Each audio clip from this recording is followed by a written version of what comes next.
Bocoran lokasi dan waktu pernikahan YouTuber Ria Ricis dan pria asal Aceh bernama Teuku Ryan.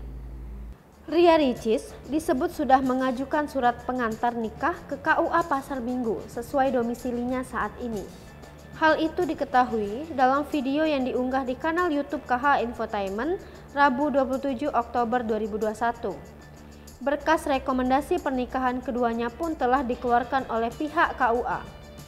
Kepala KUA Pasar Minggu, Fahrul Rozi, menyampaikan jika Ria Ricis memasukkan berkas pernikahan pada Selasa 26 Oktober 2021.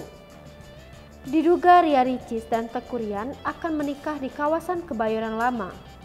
Fahrul Rozi pun mengatakan, Ricis dan Teuku Ryan akan menggelar akad nikah dalam waktu dekat.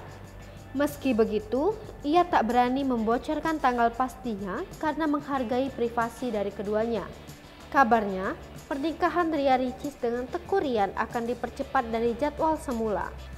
Setelah menggelar lamaran pada 23 September 2021 lalu, saat ini Ria Ricis dan Teuku Ryan tengah sibuk mempersiapkan segala keperluan hari bahagia mereka.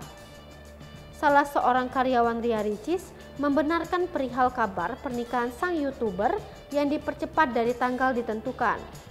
Hal itu disampaikan dalam video yang diunggah di kanal YouTube Indosiar Sabtu 16 Oktober 2021. Menurutnya, Ria Ricis dan Teuku Ryan akan melangsungkan pernikahan pada awal Desember 2021. Namun sayang, ia belum bisa memberitahu tanggal pasti kapan Ria Ricis dan Teuku Ryan menikah. Hai pemirsa Selipopo TV, jangan lupa komen, like, dan subscribe, serta tonton terus berita-berita terupdate lainnya ya.